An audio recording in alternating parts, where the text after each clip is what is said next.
going on, Scott? And Jamie, my friend, how are you? Hello, hello. Welcome to another Thursday, everybody. Yes, yes. Welcome to Thursday edition of Trading Studio with myself and Jamie. Thanks everybody for showing up today. Uh, we got some pretty cool stuff to bring to your attention here, and also, yeah, the market seems like it's doing something, Jamie. Like it's just trying to maybe break out of this funk. Time will tell, but it's got a decent little head start for the bulls. But we'll see what happens. Yeah, that's the way it's looking. Mm-hmm. All right, guys, before we move on and talk about all the fun stuff, let's go over the disclaimer here. We have to do this.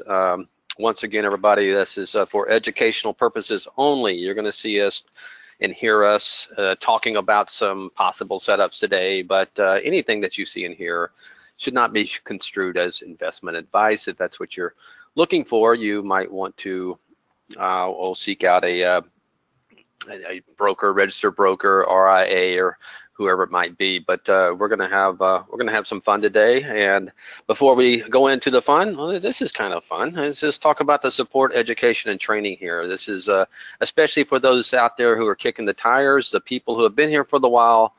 They know about our incredible training that we have here at Trade Ideas. Guys, we have a trader's room. If you don't know about it, it's moderated by Barry.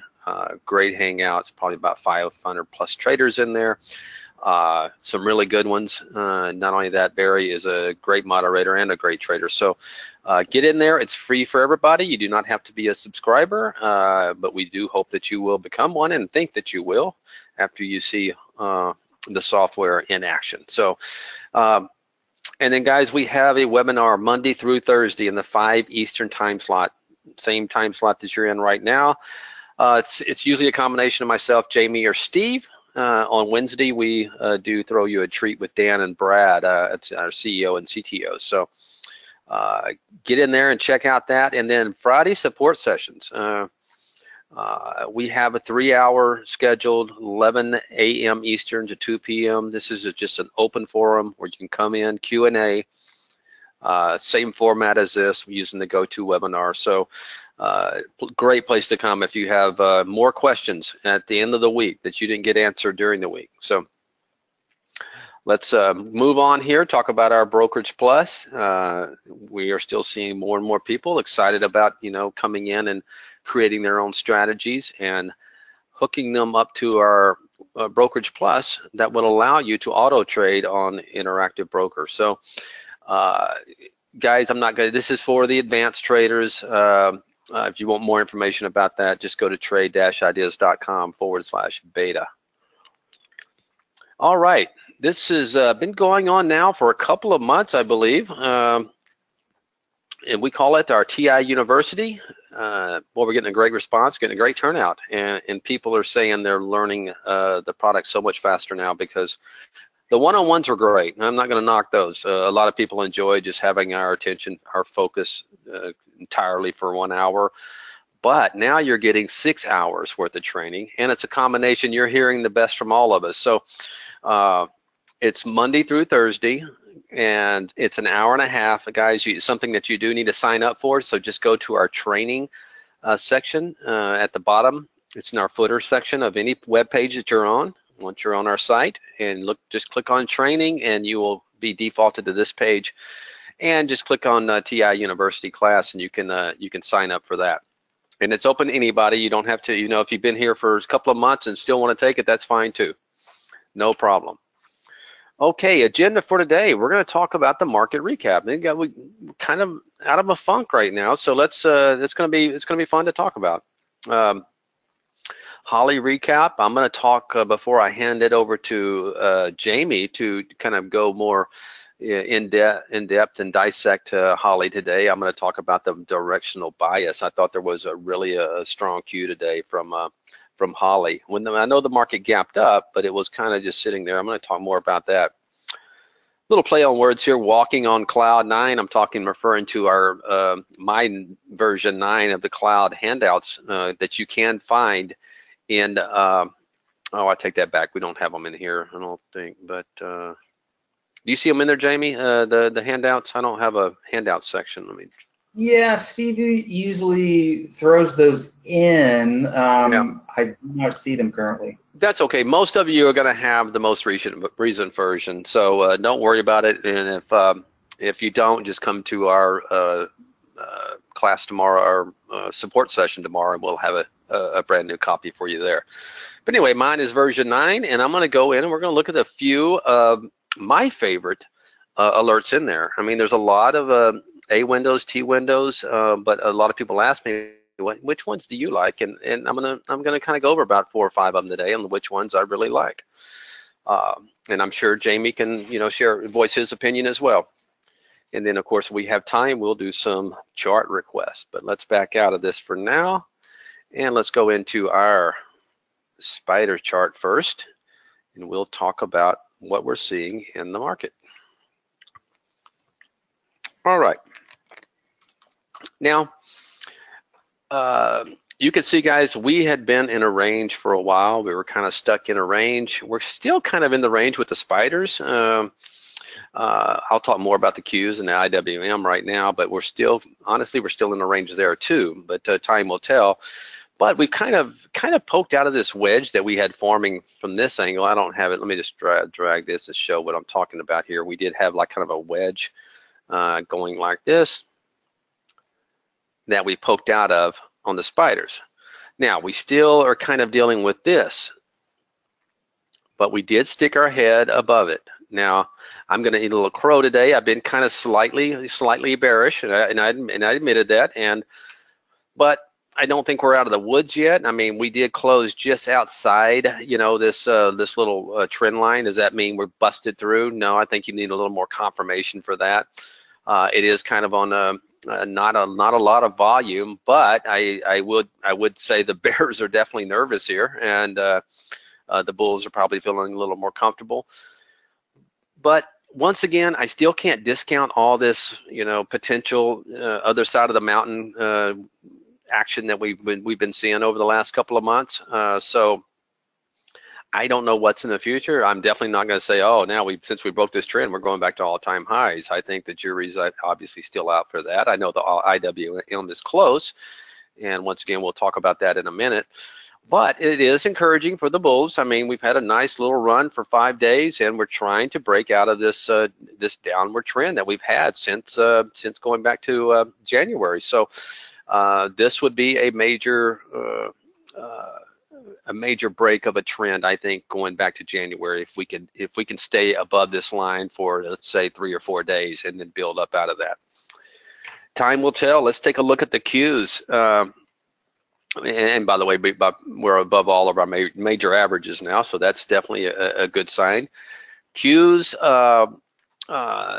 Steve had been mentioning about a potential head and shoulder, and now he said that's off the table. But I've been quiet about it. I obviously wasn't going to say anything while he's in his in his webinar. But you could possibly get another one here if you see this line I've drawn. That's a gap fill going up right here.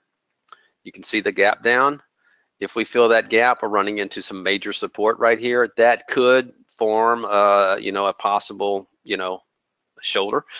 And it's kind of like you had 2 right here. Now you could be working on a double right here.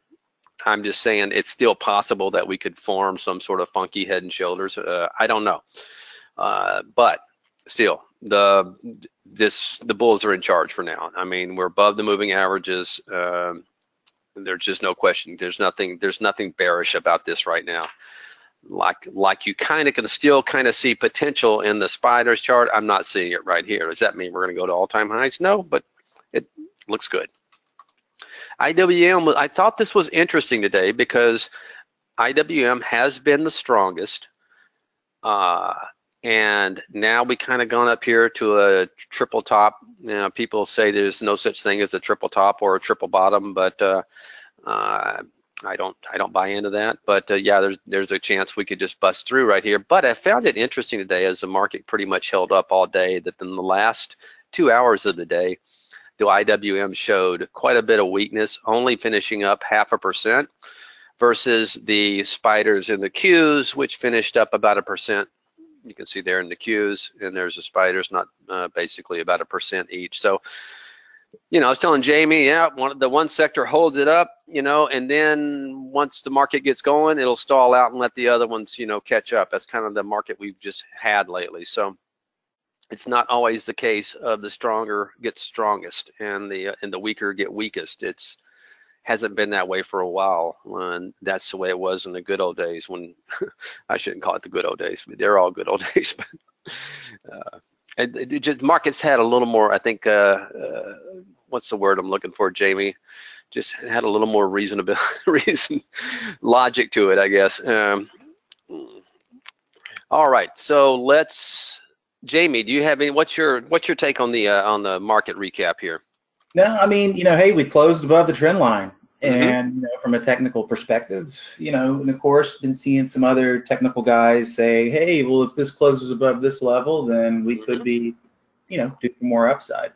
Yep. But like you were stating, hey, it could be the beginning of another Head and Shoulders. But and the interesting thing is, even though volume wasn't extremely weak today, I mean, we still finished at what? Not quite one on the SPY for raw volume, Right. like 0.84. IWM up there pecking at highs as well at 0.94. So I mean, it kind of seems like north is the direction. But I mean, these are very crucial points, right? So just have to wait and see what happens and react accordingly. You're exactly right, Jamie. And you look what has been going on for the last 8 or 9 years, and one can't help but think, okay, that's it. Bears lost again. We're going back to all-time highs. I don't know. All I'm saying is, if you look from the top here to the bottom here, we're about at the 60% mark. Okay, that's a long ways to go. Now, of course, right, there's other markets, IWM, Qs. Qs has a huge weighting. Apple alone makes up almost 12% of the Qs, I think. So, and 5 stocks in the Qs make up over 40% of the Qs. So I like to look at the spiders as a better barometer for the overall market components. But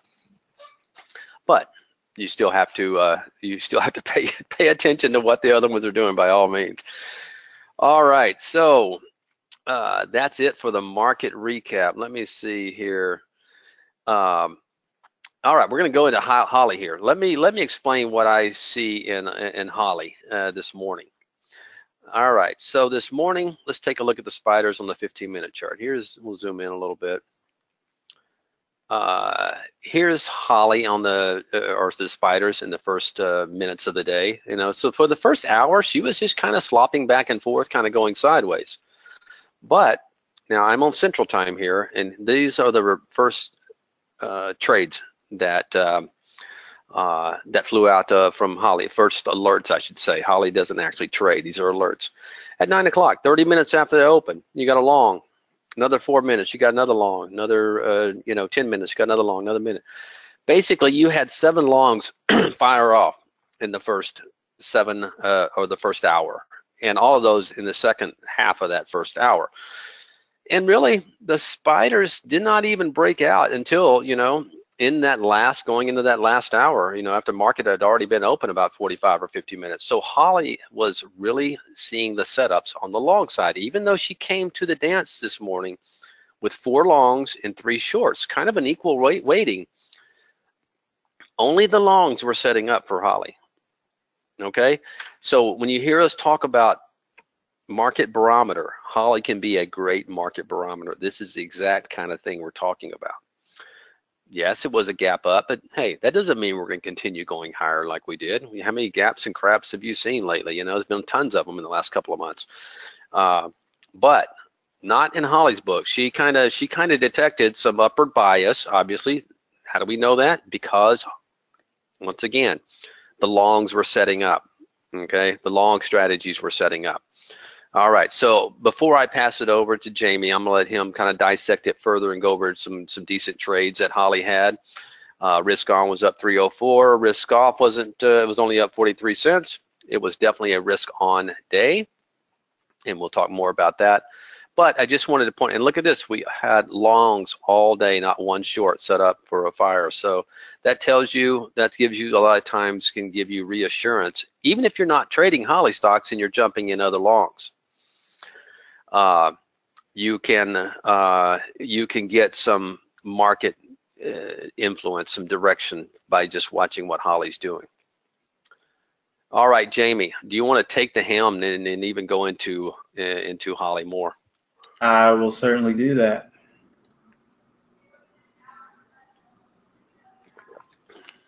And you know, I see Charlie asking a question there. And Charlie, these are more content-oriented webinars where we have kind of this strict curriculum. If we get to the end and we have a little bit of time, we might try and address some of your questions there. But what I'd recommend is we have the Friday webinar, which is going on for 3 hours tomorrow, starting at 11 a.m. Eastern, going until 2. So that's a great place to go and get all these how do I do this, how do I do that type questions answered. But if we have a little bit of time at the end here, we'll certainly try to answer some questions for you. Right now, what we're going to do is talk about the AI trades that were generated today. So without further ado here, what I'm going to do is sort by risk on here, and as Andy pointed out, almost an even split between longs and shorts today. Just had one more long, of course. Look what happened. None of the shorts fired at all. Now this is in direct contrast to what we've seen, you know, as we have been finding our feet in this little mess that we call the SPY right now. And of course, today, what did the SPY do? Well, no big surprise. We had a little gap up here. Now, before we get on to the Holly trades, I would like to point out something very interesting. Now, what I'll do is I'll drag my compare count windows over here, and we had a pretty strong upside bias in the first 15 minutes looking at those big cap stocks capitalized in excess of $4 billion, and we had 59% of those stocks hitting highs in the first 15 minutes versus only 41 hitting low. Now keep in mind this window here, which is also in the favorites sheet of mine, Andy, Steve's, and Sean's. Once again, it's not on the handouts panel today, but if you need a copy of that, you can get it tomorrow in the support webinar, or you can email info@trade-ideas.com. We'll be happy to hook you up with a copy of that. So to kind of recap here, what these, you know, how to make sense of these readings. If we see a 55% bias, that's worth paying attention to. Slightly under 55, it's kind of have to wait and see, you know, where the current takes us. But when we start getting up to 60%, that's something to pay attention to. Now, these little guys down here have kind of been experimental. I've just been watching them to see if we notice any correlations. And this little guy really stuck out in correlation with this guy because we've got upward momentum, those institutions leaving, you know, some footprints telling us, hey, we're in buy mode today. Now, false gap up retracements versus false gap down retracements. False gap up meaning, you know, as Steve would like to say, the horseshoe, right? Looks like it's going to fill the gap, it turns back up, right? So we had 70% false gap retracements this morning in conjunction with this, which is very interesting. Now, some of you have heard this before. We really, if the more stable the opening 15 minutes is, a lot of the times the more accurate these readings are. So if you take a peek at the SPY right here, 5, 10, 15, this is the end of the 15-minute period right here. We get those powerful readings. And then, of course, we can see what transpired after that. Now, when we tack that on top of what we see Holly doing, and by the way, she got busy about 30 minutes into the open here, and as Andy was pointing out, just boom, boom, boom, nothing but longs, like clockwork, long, long, long, long, and of course, got off to kind of a shaky start here, but what did we see the market doing? Put in its low here, put in its high here, we get strong readings, and we wait for the trade to develop.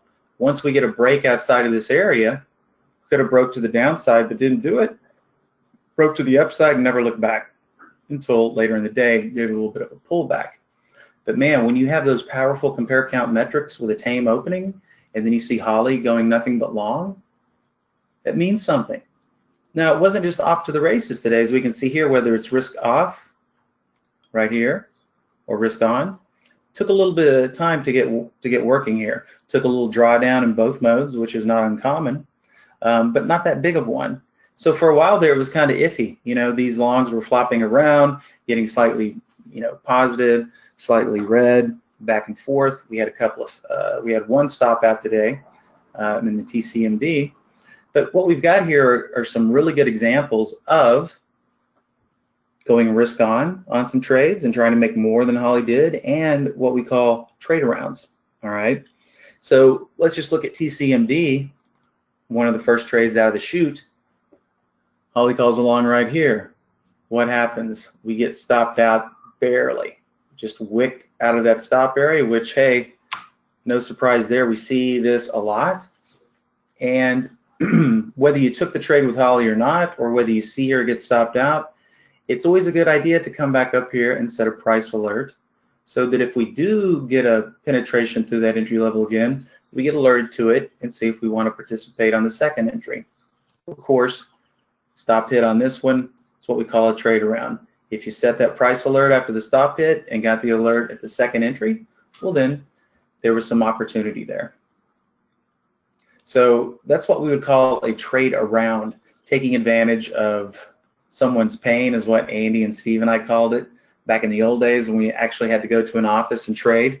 And you see somebody get stopped out, then you might notice, hey, you know, not a whole lot to tell right here on the daily, not necessarily butting up against some nice resistance, or excuse me, support, but, you know, when we see this in conjunction with what's going on right here, you know, the market threw a little bit of a curve. Then once we got out here, of course, this is going to also correlate with the biggest increase in Holly's P&L as well.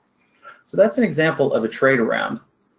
Let's talk about a risk on trade and deciding, do we want to stay in the trade after Holly gets out, or do we want to follow her out advice as well? And the best answer is do a little bit of both. And just to reiterate, what is risk off? That's simply Holly obeying her trade rules, like me, you, or anybody else would do. Stop loss gets hit, we're out, profit target, or a timed hold. Now, of course, so that Holly doesn't let winners turn into losers, we had to give her a couple of other reasons why she could close a trade. This is a perfect example right here. Noah, why did she get out of the trade? Profit save. Well, we can see here she lost 3 cents, but when we look, this shaded area right here is Holly's time in the trade in risk off mode. So we got up in the money, kind of went sideways. The longer she spins in a trade and it's not going the direction that it's supposed to, it's like a time decay. If it's not doing anything, she has the right to pull the plug on it. Now, she happened to do that right here and took a 3 cent loser on it. Now, Holly is really good at giving us statistically weighted entries. She's not the best at exits. Sometimes she hits them just right, other times not, but this brings in the concept of man working with machine. If we're in the trade with Holly right here and we're just getting a little sideways action and we see Holly getting out, we can make one of two decisions. We can go with her, or we can try to get a little bit more out of it if the chart is conducive. Now we can see here, it never really approached our hard stop here. Barely just got below break even a couple of times.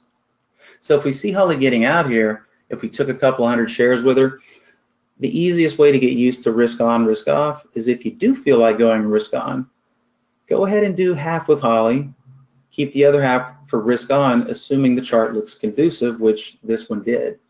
So if we see Holly getting out, we can plug out a half with her and say, all right, I'm going to set my stop loss here to slightly below break even or stick to the regular hard stop.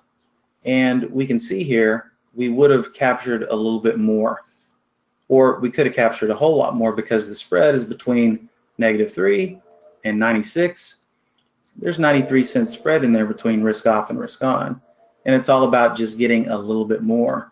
Maybe you got a dime, 10 cents, 20 cents, 30 cents. The goal is, if the chart is conducive and it's not too gut-wrenching to stay in, then we can stay in and attempt to make more than Holly. And that's what the risk on column is designed to do, to get us in the habit of seeing, okay, system got out here, INSP is another good example. And Andy, power hour long. It's been a long time since we've seen anything run. I mean, we get power hour long from time to time if the statistics indicate that and it shows up. But boy, talk about a nice little runner in the last hour here. This INSP, Holly pulls out of it right here, in the dark shaded area. And, you know, as it was just doing this little flat line dance right here, this would have been a great opportunity to peel out a half with Holly, keep the other half, and you get a little bit more here. So you could have had 56 cents in the first lot, 81 cents. What do we have there? Another 25 cents. Even if you only picked up 12, 13 cents extra, that's a lot. That adds up over time. You know, a penny here, a penny there can literally mean the difference between making and losing money depending on the commission schedule that you're on. So a great example there of a late day runner and a risk on trade as well. I guess the only other one that sticks out is this guy right here, TEL. And we can see that one went the duration, the timed exit. So if we look at on support right here, what do we have? We have a strategy that's designed around a 60-minute hold time. So the profit target or the stop loss never triggered, and Holly does what she's programmed to do. She doesn't sit there and go, maybe I can get more out of this. She just does what she's programmed to do. So we get an entry right here. We get down in it, but it does not trigger the hard stop. Then we get a push up, coinciding with the darkly shaded area right here. Here's where Holly got out. So once again, would have been a great time to go, all right, I'll get out with Holly. I'll lock in my first lot, because the beauty of it is if it keeps going, we make more money. But if we adjust our stop loss back down to break even, the worst that can happen is we get stopped out of that second lot for a flat, maybe lose a couple of pennies depending on how spready the stock is, but we still locked in that money on our first lot, and you can't go wrong doing that. So the methodology is once we're in a trade with Holly, we see when she gets out. If and only if the chart looks conducive, we can keep some for maybe that second run, try to outperform Holly on the exit side of the fence. Let's see here. The only other one that kind of pokes out here, this was not a stop. This was Holly, well, actually, Holly closed this one out right before the stop. So our stop was down here. Yep. You can see she peeled out of it right here, but I don't know. Let's see that. I mean, that's almost a perfect alignment. And she covered it, I guess, right before that bar ended. And the low of that bar right there was 53.17. So no, it never triggered. Almost got us out by a penny. Yep. Never triggered. All right. And then, of course, gyrates back up.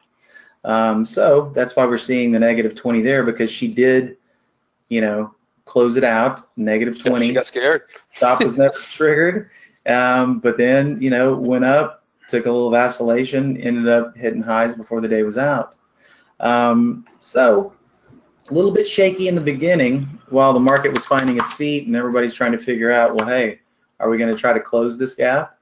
Because, you know, once again, gaps pretty much happening all the time now. Sometimes they're bigger than others. Not too big of a gap today, and a very tame opening. So that did set us up for some nice expectations from the compare count windows. And then seeing Holly go all long today is another great leading indicator, because keep in mind, this system is designed to set up, or designed to bring us statistical probability. Doesn't care about the chart patterns, doesn't care about emotions or any of that stuff. So what we're doing here is simply bringing you entries with casino type odds, and we can see that in the end they worked out very well today. Anything else to add, Andy? Any other trades that you want to go over here before I? No, man. I thought you covered it. Covered it very well. I was impressed with the directional bias today. I mean, just all longs, never fired off one short, even though she had almost an equal number of strategies that made the cut. Yep. And it was definitely a risk-on day. I mean, all you got to do is look at this, you know, the moves in the market, and when you start seeing, you know, setups like that in the market, and you are in trades, and I'm not just referring to Holly's alerts. I mean, this is, you know, you can get a good cue from Holly, and even if you're trading other stocks, you know, and you're looking over there, and it's like, wow, look at Holly's risk on versus a risk off. It can help you stay in any trade that you may have for a longer duration. But oh yeah, and by the way, hey, here's our good friend Max Profit column. Yep. And you know, I mean, on 15 entries today, right? Now, of course, some of these were losers, obviously, but the interesting thing to point out is, you know, this one only got in 2 cents in the money, 2 cents before it folded over 6, 7, 8. But you know, it seems like clockwork. You weed out the bottom 3 or 4, and you know, look at how much each trade was in the money at some point in time, right? In risk off, because this is only looking at risk off max profit. So this pretty much looks the same on any given day. And the thing is, me, you, any other trader out there, just from an intraday basis, taking fresh signals, you know, not swing trading or anything like that, but just taking fresh signals on any given trading day, to be in the money on all trades at one point in time is a pretty impressive feat. Hard to do. Yeah. You know, I don't want to give too much credence to these guys, but you know, I mean, a very high percentage of all of these trades, you're in the money at some point. Okay, that's half the battle from a trader's perspective, right? Getting in the money. Then once you're in the money, it's all about just trade management, right? So just wanted to kind of bring that to everybody's attention, because this has been happening time and time again. And you know, everybody's aware that when we pull up a Holly signal, sometimes it's right there at the price. More times than not, it's 2 or 3 cents, you know, away because of the speed at which things move. But if you're focusing on this universe of stocks that Holly produces, and you know, you're waiting for things to kind of pan out, waiting for the market to gel, you know, there were several instances today where you could have got a little bit better price than Holly while they were flirting around with those stop levels there, right? So look at it from that perspective. It's not something that you just have to jump on immediately, because how many times have you bought something? Boom. Next thing you know, you're sitting a quarter wiggle, right? Because that's the nature of the beast. So just keep in mind, everything that Holly brings us has statistical weight to it, and in the overall long term, these are going to be the symbols worth paying attention to today. Not saying they're going to be the only ones, but they're going to be some of the highest probability plays that you'll see in any given trading session. Very good, Jamie. All right, so Andy, if you're ready, I'll kick you back over. Pass it back over. And here we go. All right. All right. So, Mark, I'm glad you hung on, because I am going to show you some high-of-day Momo scanners and some really good ones. So the topic today that I'm going to discuss was walking on cloud 9, and I'm referring to our, oh gosh, did I already close out that thing? Ah, geez, tell me I didn't. All right, well, let me go and pull it up again. Let's see here. All right, so guys, when you become a subscriber to Trade Ideas, or even if you're not a subscriber, you can get a copy of this. It's not going to do you any good unless you're a subscriber. You get our favorite cloud links. So one of the things we do to help in your education, to help in your training, and just to help you become better traders. And I know a lot of you in here, the guys who's in all of our webinars, you have a copy of this and you've used a lot of these. And what I'm going to do today is I'm going to highlight about 4 of them, which I tend to favor. And you're going to notice there's always some sort of theme. In other words, there's always some sort of niche, and that's the important thing when it comes to trading. Yes, Charlie, I will send. Jamie, would you mind sending our email? If he sends us an email, we'll send you a copy of this. Yep. He's going to drop an email in there for you, info@trade-ideas and we're going to send you a copy. Just ask for the cloud links.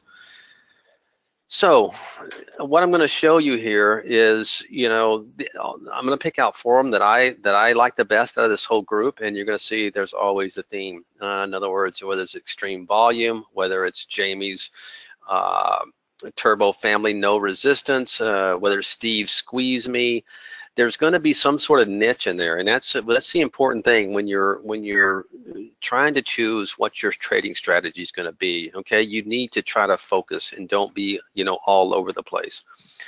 Try to have some sort of niche, and so I'm just going to go through about 4 or 5 of these and quickly just kind of show you the configuration. Maybe look at some trades coming through there today.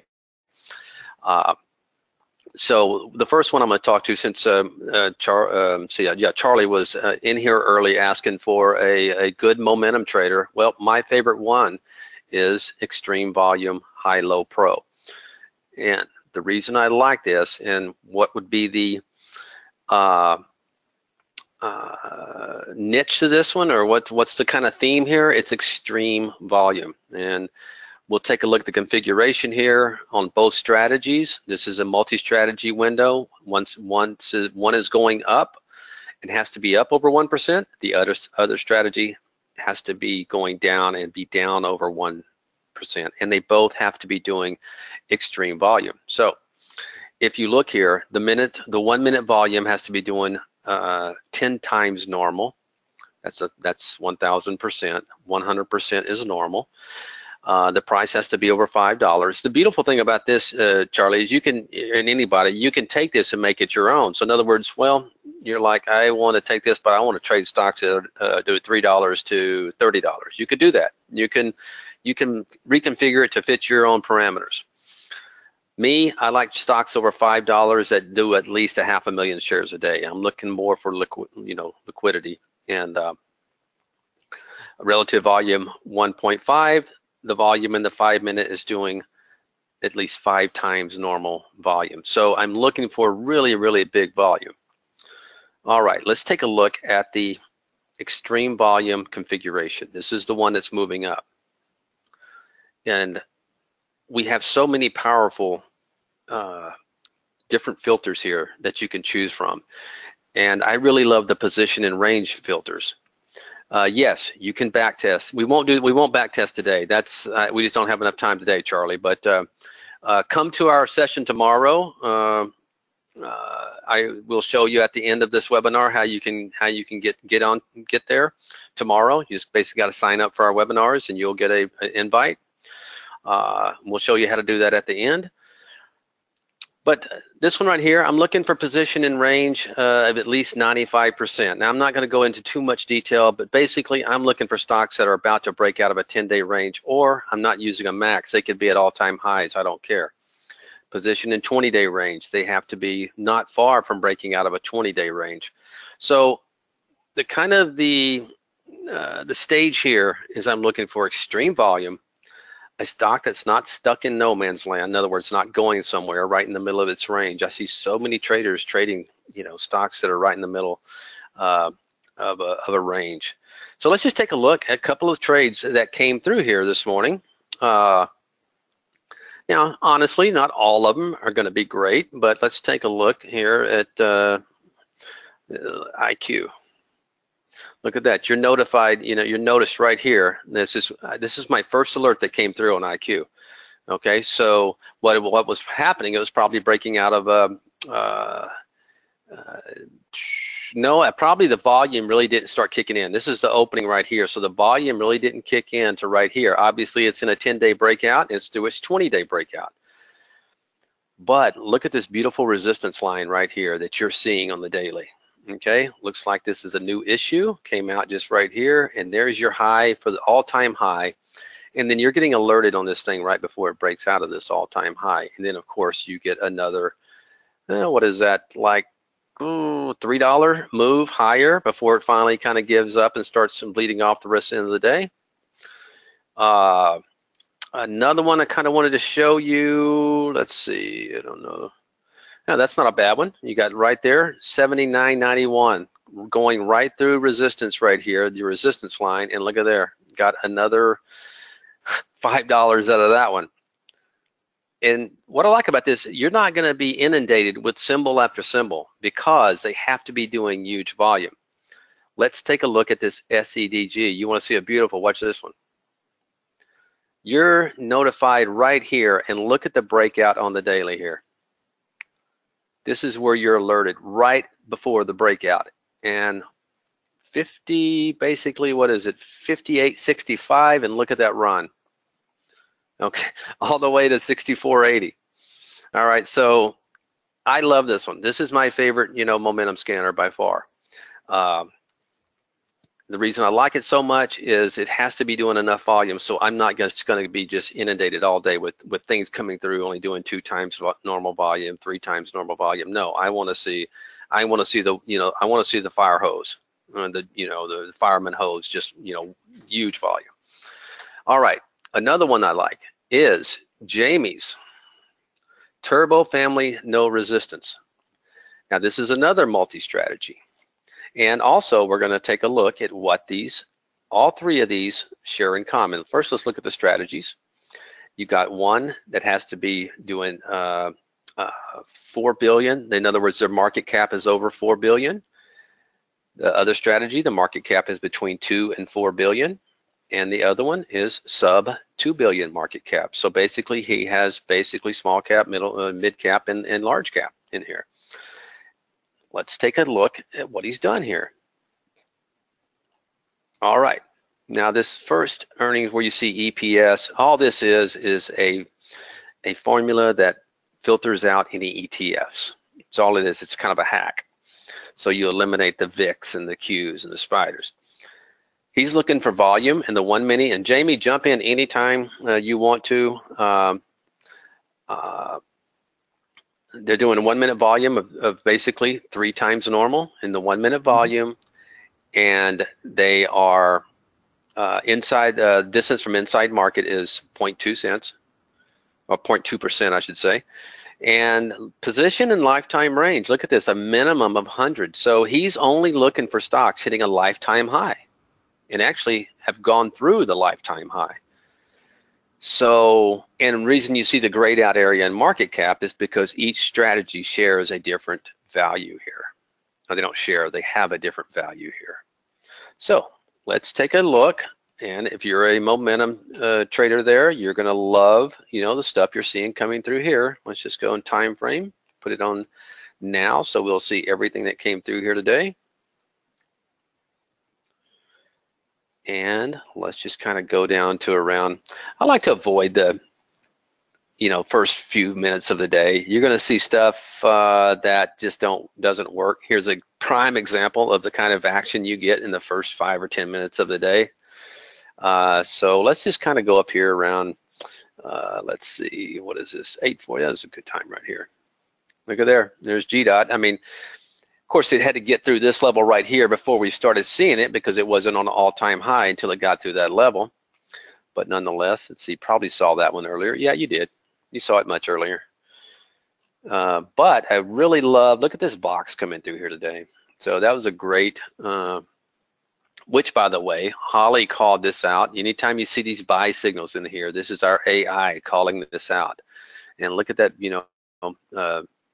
beautiful buy right there. And we like to tell people, even though Holly gets out of all of her trades at the end of the day, okay, you can, a lot of these strategies are set up for daily chart patterns. So a lot of these you can get multi-day moves. As a matter of fact, Sean had picked this and he tweeted about it as a potential multi-day move. Box was a beautiful one there. So just remember, this is anytime you see something coming through here, it's doing good volume, obviously, and it's also it's on lifetime highs. So there's a very good chance you're going to get some continued momentum. This looks like it only averages 82,000 shares a day. So you might, when you see that, you might want to back off. There's another one, alert right there, kind of just kept going, all day. So Jamie, I know you really like this one. Is there anything you want to add before I move? That I may look here, SEDG. The same one I saw in mine, Jamie picked up on his at the same spot. Yeah. Look at that, Jamie. That's what you call double confirmation there. Yeah, and what I'll say about, this this multi-strat window, and I go over this with people all the time, and it's, it doesn't really matter what type of pattern it is, if it's a continuation pattern, whether it's a simple range break or some other, pattern that you're looking at. I think people tend to do it a little bit backwards, because if the chart pattern is the animal that we're hunting, it doesn't come easy, right? We have a high quality window that is spraying out lots of things, and we know that we're not just going to jump on everything that comes out of there unless the pattern is intact. But guess what? Might have to cycle through 10, 20 symbols depending on the day. And, we humans like to get a little bit of immediate gratification. So as soon as we see that pattern, assuming the risk is in place, the tendency is to hit the go button without even noticing what's the volume level. Because if the volume level is slightly above normal, slightly below normal, or normal, then the odds of that thing doing what you hope it's going to do aren't near as good, and as opposed to if the volume is really pumping, right? So that window, and just like your high volume windows, we already know, yes, everything that comes through here is pretty much going to be doing exceptional volume, well above normal, on pace to finish 2-3 times normal. So then, we don't have to worry about it. We don't have to go, oh, the pattern's intact, now let's look at the volume. By configuring these windows with those volume parameters, we've taken care of that right off the bat, so it makes our life easier. We just have to play the picture matching game. Is this the thing we're looking for? Yes. Is the risk in place? Yes. Excellent. That's a trade. And if it's not, then it's not, right? Exactly. So it's just simplification. That's all it is. You're exactly right, Jamie. When you have the kind of volume you have, think of it like a rushing, like a category 5 rapids, and a log's in there, going down those rapids, versus a log in a lazy river. What's the more chances of that log getting hung up somewhere? It's in the lazy river. When you have this kind of volume behind it, this is like the category 5 rapids. It's going to keep pushing that log, until the rapid stops. So the momentum stops. So. All right, so Jamie, this is Jamie. It's a really good one, guys. Once again, you can find that in our cloud links. And getting back to a theme, we're getting back to a niche here. Okay, what this is, it doesn't have the volume parameters that mine has, but they're lifetime highs. You're looking for things that there's no resistance above because it is at a lifetime high. All right, so let's move on to one of Steve's. Now we're going to go to a top list, and it's called Squeeze Me. And I really like this one. It's a top list, and we'll take a look at the configuration real quick. And remember, there's no alert in a top list, so all we have is filters. All right, so we have stocks between 5 and 200. The float has to be, looks like, what is that, 10 million or 1 million? Well, the old handy dandy. It didn't show me there. Well, anyway, looks like 1 million. So I'm not sure why you put that in there, but anyway, position in your range. Okay, a minimum of 95. What does this mean? Let's click our show me button. The price is at least 95% above the low end of this range. So we know it's close to a 52-week high. Float shares, this is the kicker. It has to have at least 25% short float. Okay, so that's where he's looking for his octane. He's, stop people, it's close to a year high. The shorts may be getting nervous and ready to cover. And he has an average daily volume of 300,000. And he has it sorted by, I believe, float shares right here. No, he doesn't, because I'm seeing it jump around. And maybe he's no position. Well, let's take a look.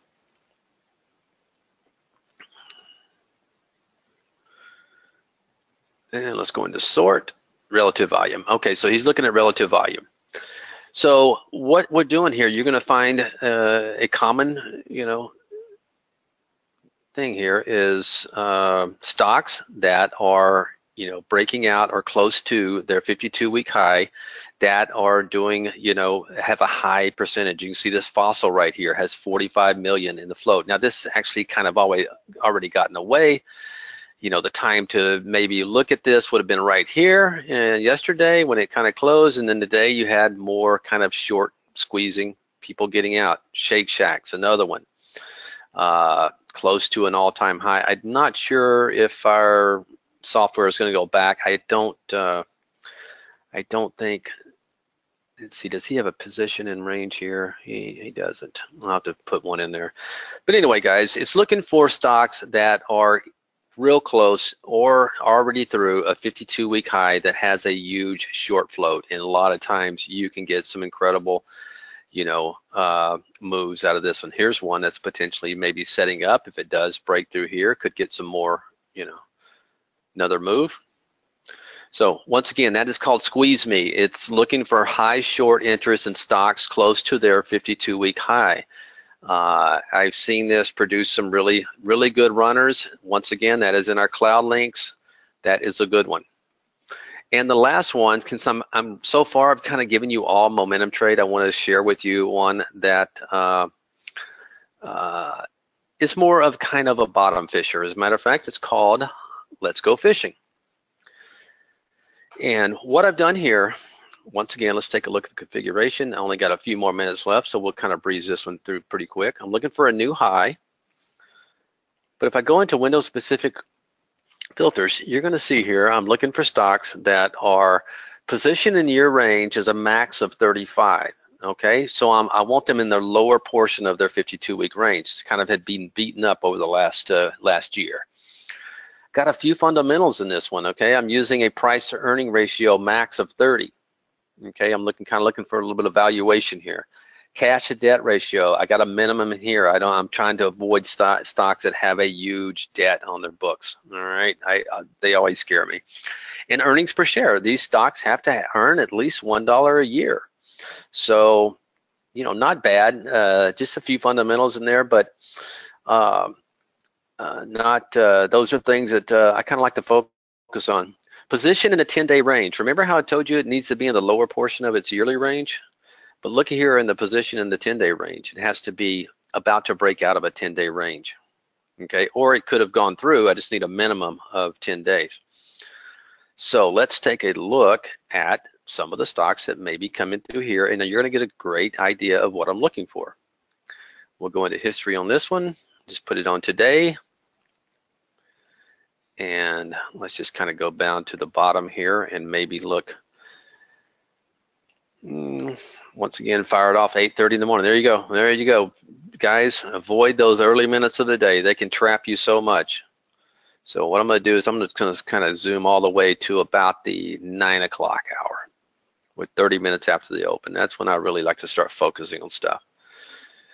Let's go a little bit before that to this NetEase. Okay, here you go. This is a China internet company that has been beaten up on there. You see the yearly, but look over the last 10 days, or you can see it's trying to put in a bottom. Had like kind of a double dipsy doodle, I like to call that. Shake these guys out who tried to buy down here. And now look, you know, the thing is popping up here, running into resistance. If it gets above there, maybe one you want to watch out for. Look at these earnings per share, 12.75. Look at this cash on hand, $6 billion, only $1 billion in debt. That's a really great ratio. This is a company you might want to keep your eyes on. Now, guys, when you're playing this is not typically a momentum day trade. This is more of, hey, this company has potential. Some fundamentals are strong in it. I might want to, you know, buy just enough size. You know, you can always buy more later once the starts looking a lot better. But this is the stuff I kind of like to nibble on. Maybe I'll buy a third of position, you know, and hang on to it, giving myself some, you know, up and down action. Then if it breaks out of a trend, maybe it breaks out of this trend right here. You can see it right there. I'm not going to draw the line. Maybe if it gets above that trend, hey, then I buy another third. So this is one that I would like milk over some time. AGCO, yeah, this one Yeah, this one I would like to see more of kind of a rounding bottom than a kind of a V bottom here. This is not one I'd chase, at this point. Oh, let's see. Try to get one more here. Just this ABGO. That's the old Broadcom company, I think, that married up. Yeah, there's one. You got some, potential. It's got a nice kind of, dance around here for 3 months at this bottom. Looks like it's finally trying to put something in. But look at here, 3M of all things. Now that's kind of a nice rounding bottom. Maybe one that kind of goes sideways for a while and then breaks through this level and makes you want to go for that gap. But definitely a reputable company, plenty of earnings there. So, and trust me, value investors, when it is trading several months ago up here at 260, now $60 less, so maybe it's a value play. But anyway, I wanted to share that with you guys. I wanted to give you one that I like as a potential kind of I hate to use the term bottom fishing, but maybe value, looking for value. But all right, guys, I tell you what, I'm not gonna, we only got a couple of minutes left, so I'm gonna go ahead and bring Scott back in, guys. We'll pass on the, sorry about that, on the chart request. Come in tomorrow's support session and we'll do all the chart requests you want. How's that sound? All right, Scott, you want to come in here and walk us out of here? That sounds good, yeah. All right. So a couple items on the way out. There is an ebook that Andy and Jamie both participated in authoring. It's really good and timely for what's going on right now in the markets. It's 5 ways to win in a post-BTFD market, and it's essentially 5 strategies that you need to have in your trader's toolkit for when we're no longer in a bull run, and now's kind of the time to get this stuff. So go to trade-ideas.com/ebook, and it's a free download. After you plug in your email on that landing page, you will get an email address. After you plug in your email address to the landing page, you get an email with the download link, so go ahead and do that. Also, we got a podcast. There's going to be a new one coming out tomorrow. Make sure you're subscribed. Go ahead and search for Trade Ideas Podcast in whatever program you listen to podcasts in. It should be right there. Subscribe. Listen to the last episode, whatever was previous. Maybe go back in the archives, find something fun, but stay tuned. There'll be a new one out in a day or two. We have a discount code for you. It's good this month. May Days, all caps. Just use that either to purchase a Trade Ideas subscription or to upgrade from standard to premium, and it'll save 15% off the first month or year of your new subscription or your upgrade. Thank you, Andy. Thank you, Jamie. Have a good one. All right. We All right. have an invite for tomorrow's Friday support webinar going out in about 20 minutes, so stay tuned for that. And thanks, guys. All right. Recording up later. Have a good one. Thanks, everybody. We'll see you tomorrow. Bye.